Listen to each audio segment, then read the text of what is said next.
You could base a consulting business if you read that book and just sort of modified it to your needs. We can do the hard work of putting in the needs analysis. We can define our outcomes perfectly. We can build the most efficient and effective training program, but you still have this problem of engagement. There's effective learning, what I call who gives a crap channel. So when we tune, we can give something to people that turns their brains on so that they realize the significance of this instruction or this training is so that I can be more successful, or I can be more effective. Let me tell you one place I like Kirkpatrick Level 1. We're here today with Daniel, the Senior LMS Strategist for the Eastern University of Kentucky. Welcome, Daniel. Welcome, Chris. I've got the curse of 3 first names, so Yeah, it got me there. thank you so much, Dave. No, it's a pleasure to be with you all. Chris, you did a dissertation back in 2020, which focused on learning efficiency. I feel like learning efficiency is not something that we really pay much attention to in the corporate world. Why do you think it's so important? Well, it's really weird, and it's weird how I came to that kind of idea. And nothing that we do, many of us, is original. It's, we stand on the shoulders of giants. And I was in the drive-through of McDonald's, and it was really slow, and I was probably halfway through my doctoral program, and I was just thinking, man, what could we do to make this line go faster? You just think about these things. You complain to yourself, and you're through the drive-through before you know it. But I got to thinking about, and this was not an original concept, but it was original to me at the time. What if the learning outcome or the instructional outcome is not any different, but we made things easier for the student or the learner, or if their perception or their cognitive load even, and that it kind of led me to cognitive load. What if we can make things better, and that in and of itself could be a gain, right? So they didn't learn anything more, but the way they got there was less stressful or easier.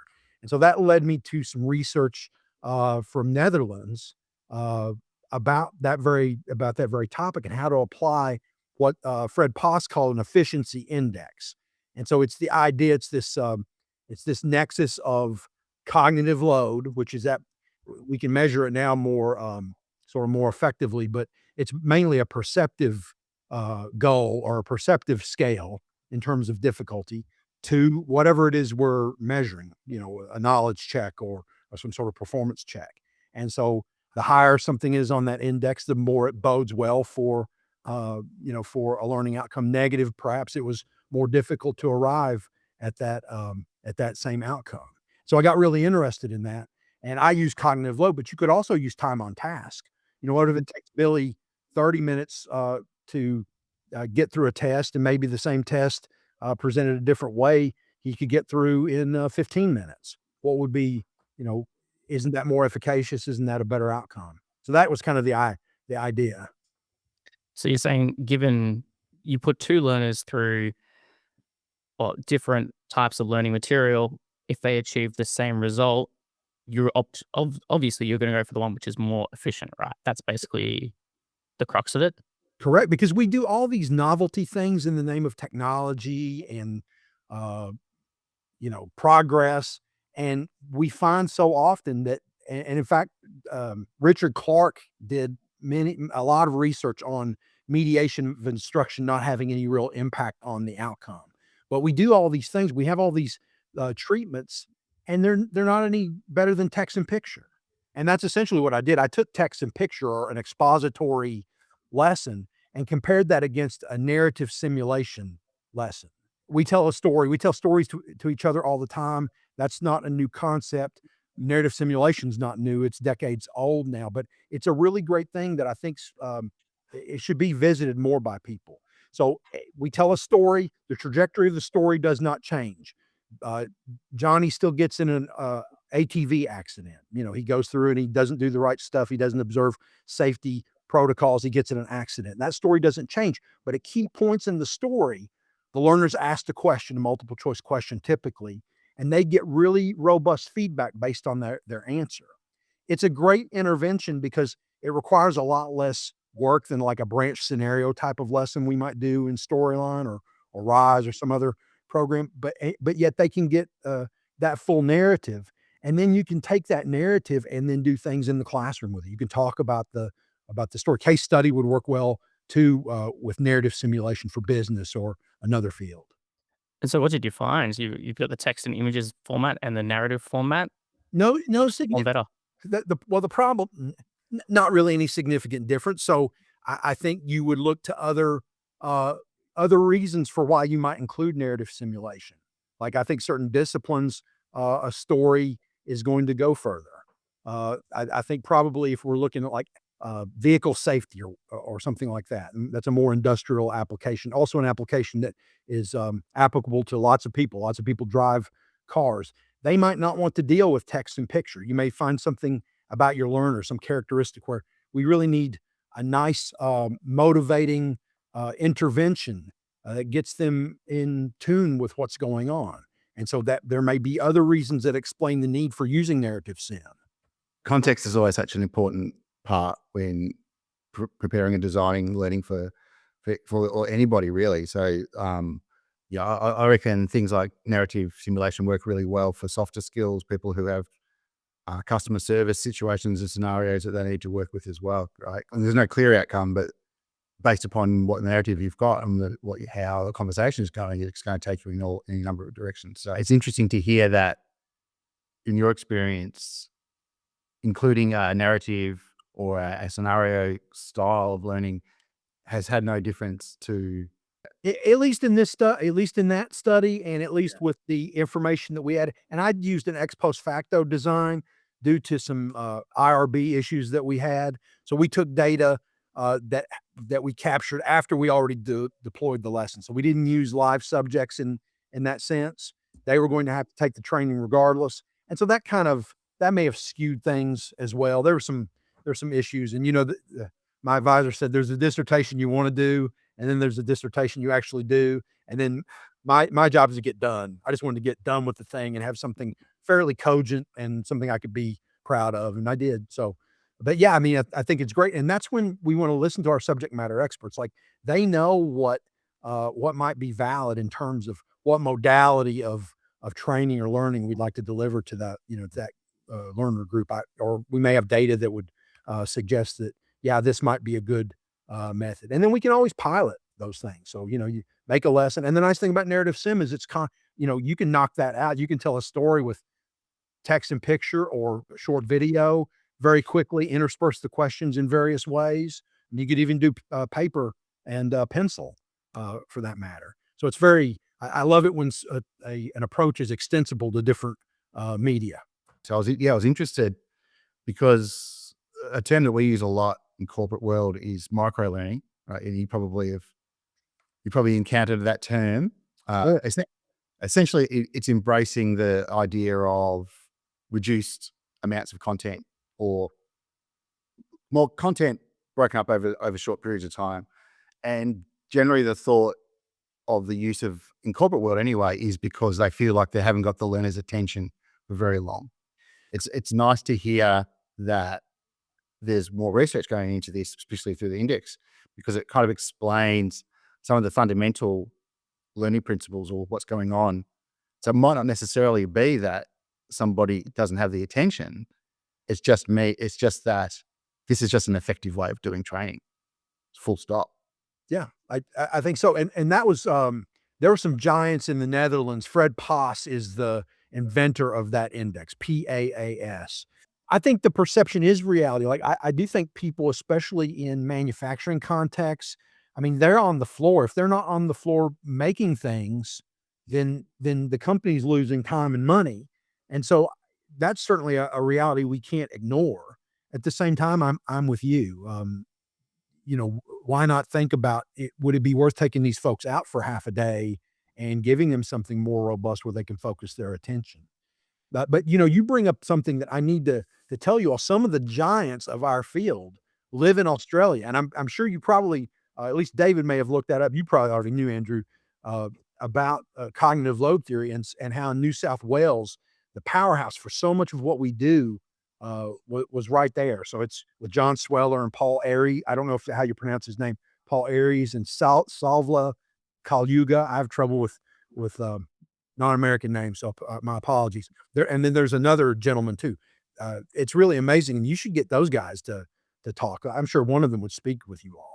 You've already explained kind of cognitive load theories that, the mind's beset by these limitations in terms of getting information from that working memory that if we compare it, an app comparison might be a mailbox and a gigantic airplane hangar.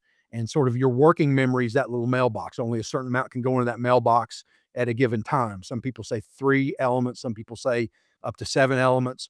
And then if you don't do something to put it in that long-term memory or schema, then you lose it. And so there's lots of effects and a lot of research-based practices that we should engage in order to make that effective. But all that came out of Australia in the 80s. It's really amazing. But I wanted to try and apply this practically to our audience in the corporate world. How do they take some of these theoretical concepts like cognitive load and apply it to their corporate training? Because obviously measuring cognitive load, you can survey your participants, but it's not really, you don't want to be doing that to your employees all the time. That's going to detract from the training.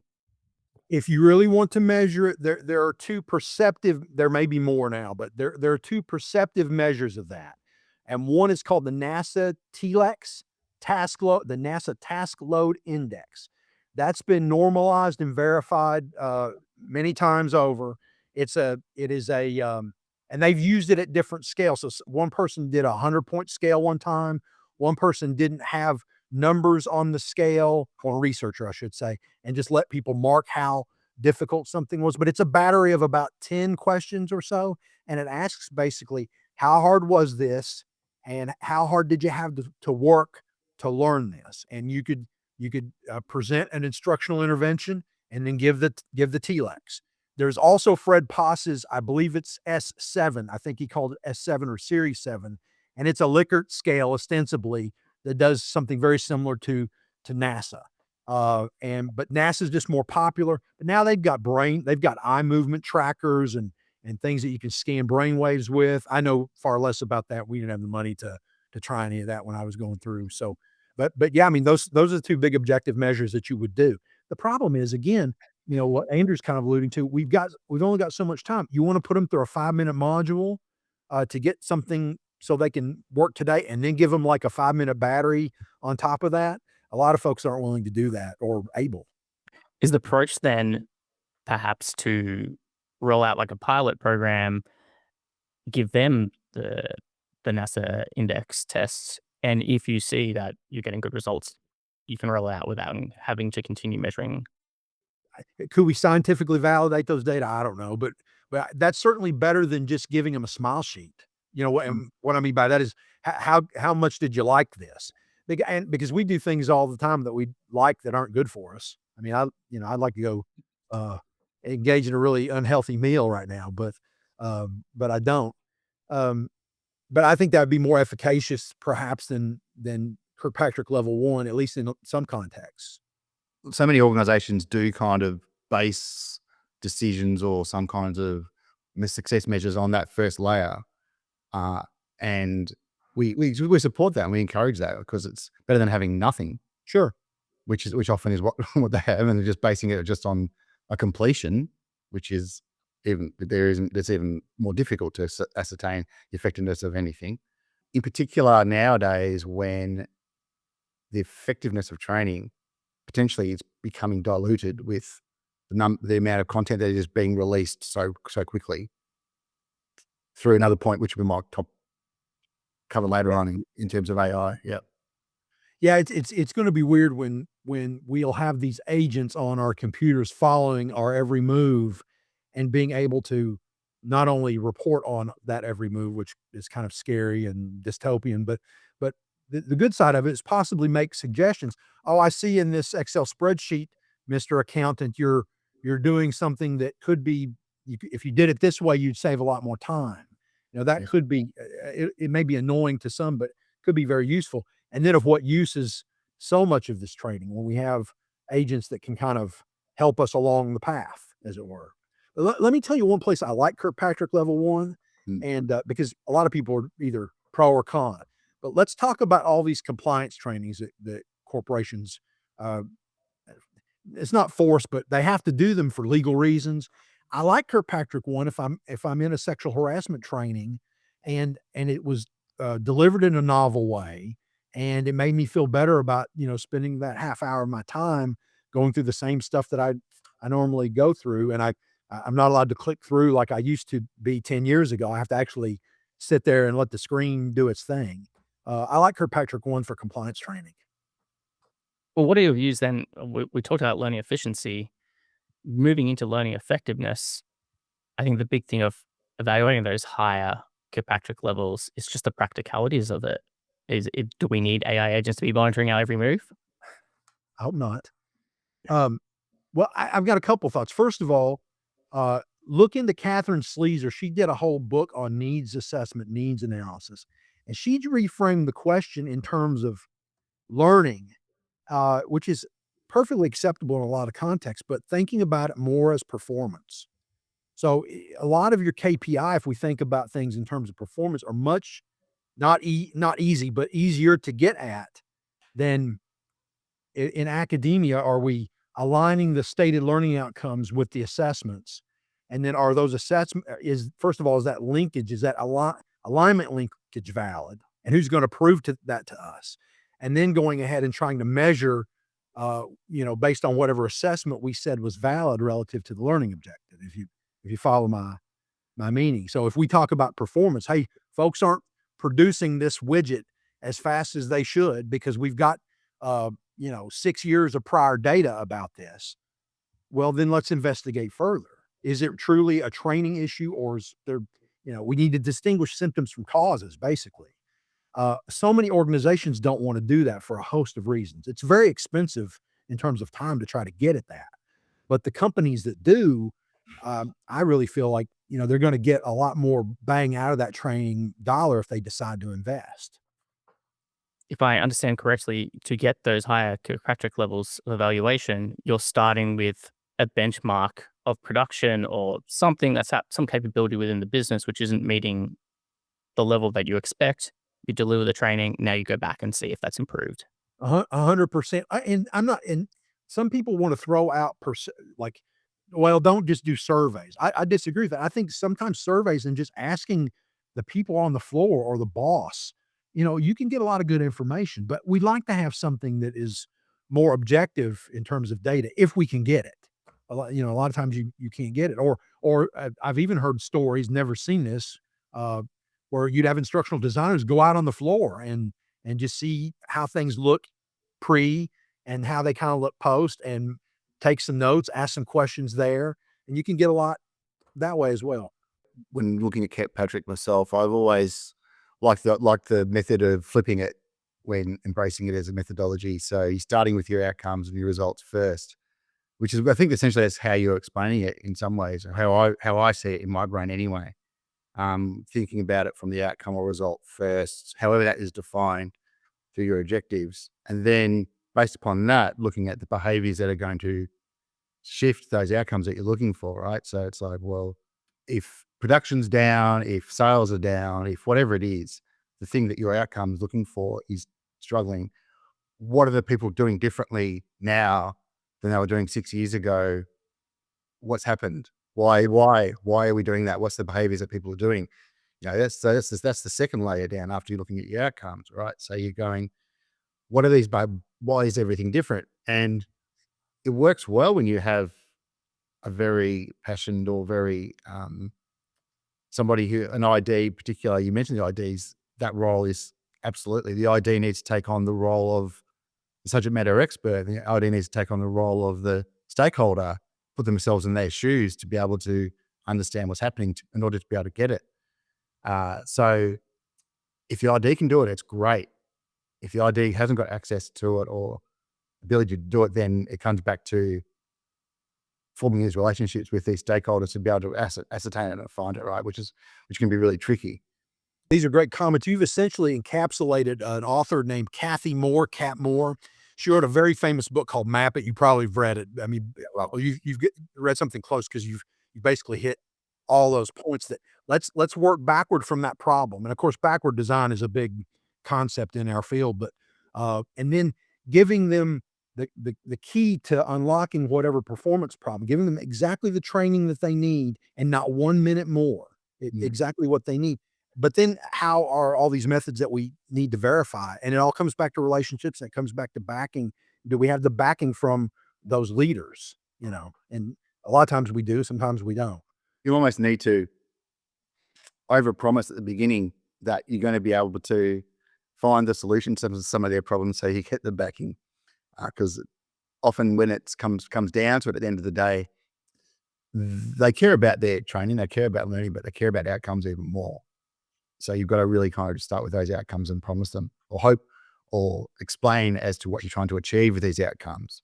And then the backing hopefully will come. I think the problem there is also that if you don't meet the outcomes, or if you're not hitting that level of effectiveness that you desire, often it seems to me that it's very rare to then go back and rework and adjust the program, because you've already invested so much effort and time into building it. Yeah, or if people have already made up their mind that training is the solution to this problem, and you've already got that fixed mindset, when really there could be hygiene factors in the organization. And what I mean by that is, like, you could have a terrible boss, or you could have some coworkers who are gossipy and not, difficult to get along with, and that could be affecting performance. And figuring all that out, I mean, it may take a lot more resources and time than what people expect. And that's a big part of Sleezer's needs analysis. Is that right? That's kind of the point of it. The whole idea is we're trying to figure out where the gap is. What is the need? Where are we? Where do we need to be? And that's that gap. And there are a number of principles, like we've already talked about some of them. We start as performance. Think about it, things in terms of performance first, distinguishing symptoms from causes, and then relying on evidence. And then there are all these different artifacts that she would have you produce, just depending on the situation. There's a real art to that. Something I've not done in a corporate setting. We do informal versions of that, but it may be interviews. It may be, or a KPI that we can pull from databases, or is there some sort of charting system, on that warehouse floor?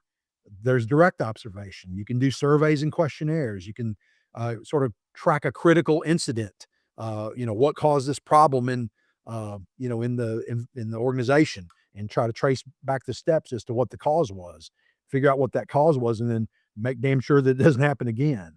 Then there's gap analysis that you can use, both in terms of training and also other performance issues. So that book's, it's not a very big book, but it's really dense in terms of information. She's got worksheets. You could base a consulting business if you read that book and just sort of modified it to your needs, and presented that to a client. It's a very good book. It's through ATD. Definitely. Andrew, do you see that happening in the corporate setting? Do they do that extensive needs analysis up front? Learning needs analysis is something that the majority of kind of higher performing teams will definitely do, and they would spend a good amount of time on it, and they would do a fairly good job.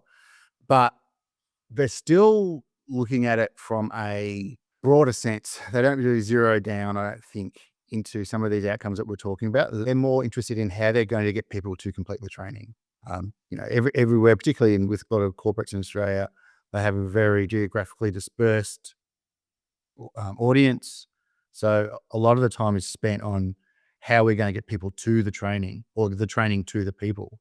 So, and then segmenting the audience to provide the right level of training to the right person. So that is a lot of time spent doing that initial part, then getting down into some of the more nuanced parts of it that essentially could be the things that determine success from a final outcomes perspective, not success from a we have completed it perspective, which is often where the buck stops in terms of how success is measured.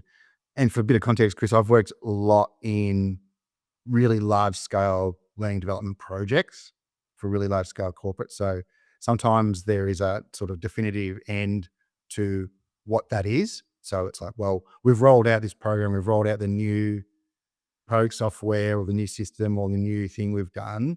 It's taken us 18 months to do that. The training was successful. The training was successful because, look, here's our list of people that will have a completion against their name. But when it's done well, they then refer back to and say it's also successful because we know that the speech competence was here, and the time that a person has gone to their new job, it's taken them 3 days in their new job to be able to adopt this change. It's been successful. Well, and I also imagine in corporate environments, there are those decision makers with enough institutional knowledge to just know that we have to have training. I mean, if you're rolling out new software or significant features, you're going to have to, unless it's really great software, there's something I don't know about.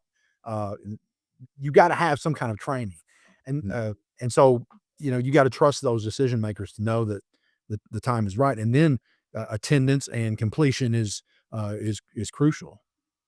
Andrew, you touched on a really interesting point in terms of just getting that completion, because we can do the hard work of putting in the needs analysis. We can define our outcomes perfectly. We can build the most efficient and effective training program, but you still have this problem of engagement, and learners, unless they're absolutely forced to do it, might not actually partake.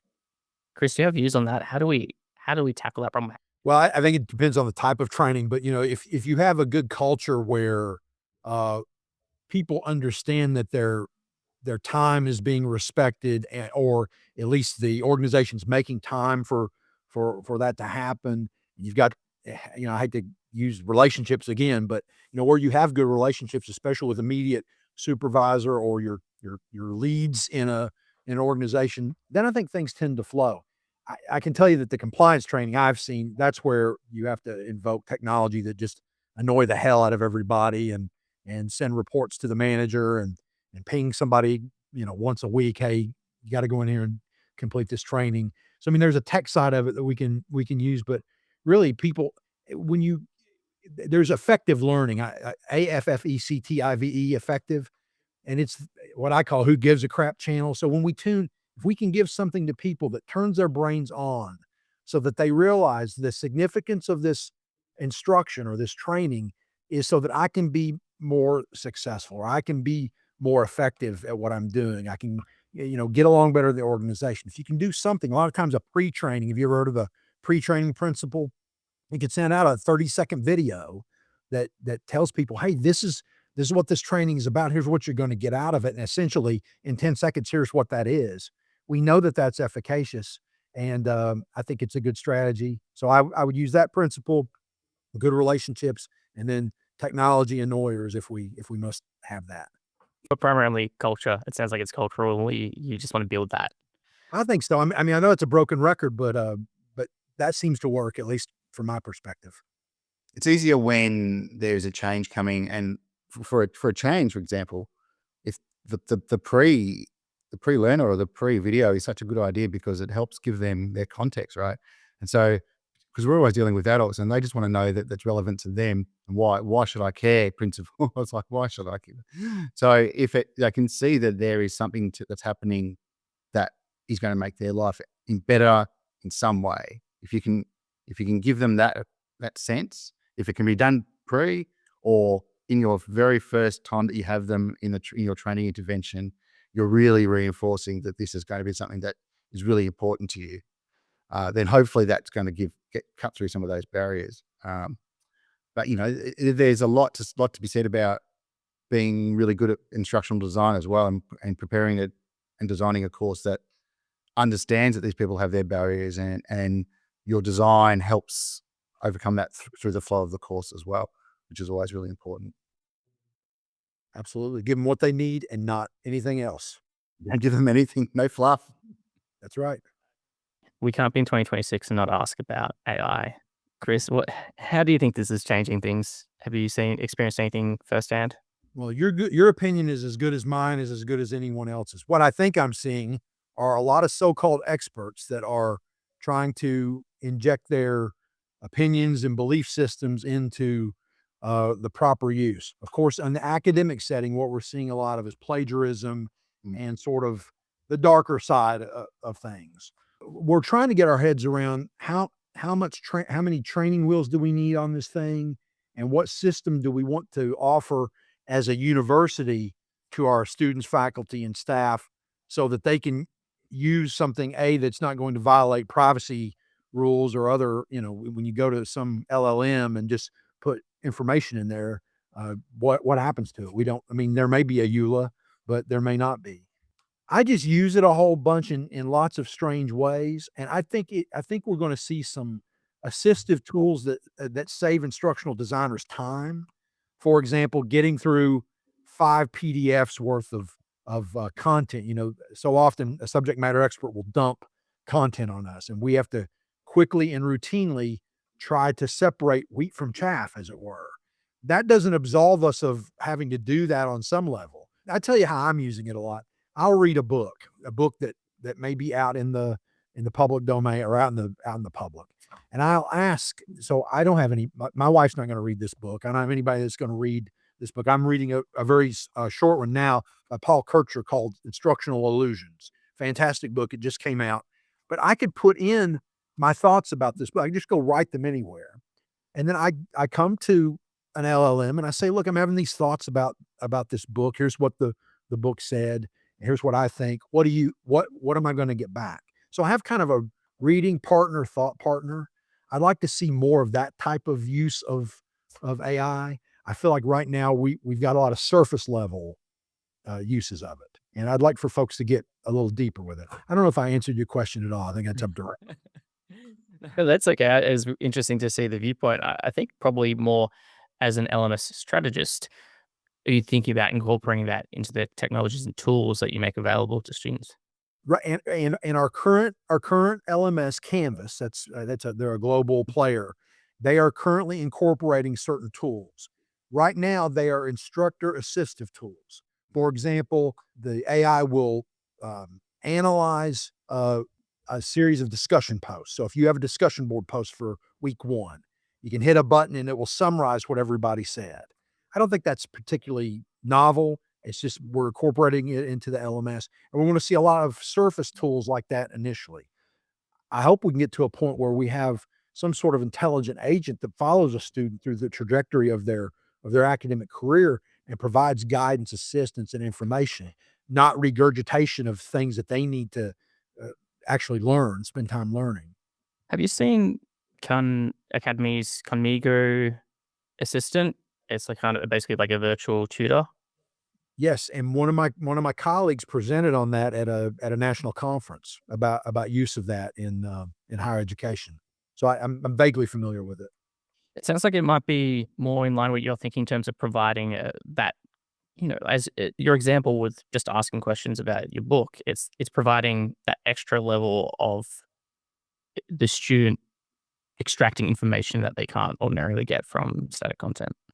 Oh, I think in 10 years, the old Bill Gates quote, change doesn't happen quite as fast as we'd expect in 2 years, but this is not the direct quote, but a lot more happens in 10 years than we usually realize. I think in 10 years, we'll see an AI agent that will follow a student from kindergarten all the way to, uh, you know, postgraduate degrees and can remember everything that they've been through and how they've done on various exams and be a real help to students. That's if we use the power for good. Oh, it's like I really like that. It just got me thinking. A lot of the time, well, I've got a couple of kids who are going through schools at the moment, and we get the impression that some of the kids could go through school and half of the things they do possibly could be taught to them by an AI agent. But there's like 20% of the class. If the teacher's got an AI agent helping them just get the kids who are going to be able to naturally go through the curriculum anyway, agents helping them, because there's always the group who need extra help. Such a nice use of it would be allowing the teacher to spend more time assisting the people who need more help in a personal context, in a human context, because I think that as humans, we're always going to benefit more from direct content with another. But AI can take the kids who are going to do well no matter what through, and then with the humans, we've got more time to be able to help those who need a bit extra help. I'd love to see that. That would be a really good use of the technology. And also the instructional method will dictate whether or not an AI agent could be useful. For example, the instructional method, direct instruction, that's that traditional teaching modality where somebody stands up at the front of the class and explains something, and then makes the students repeat. So much of that could be done with an agent and really crisp interfaces and good graphic design. And then the things that are human mediated, that need to be human mediated, all kind of like kinesthetic types of, like when we're showing kinesthetic skills. I mean, sometimes you need somebody over your shoulder looking at what you're looking at and showing you how to manipulate that thing, or just giving a human emotional touch, if you will, Mm. to the lesson. Those things AI will not soon do, maybe, years and years down the road. But yeah, I totally agree with you. There could, done well, we could really make a big impact with proper agentic AI and instructional design.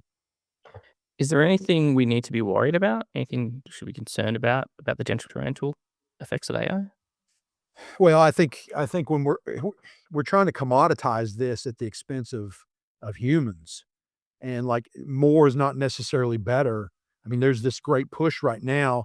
I think that there will be a collapse. It seems like a lot of market analysts suggest that we can't keep going at this pace using all this energy and all these resources. The price of RAM and computers is skyrocketed.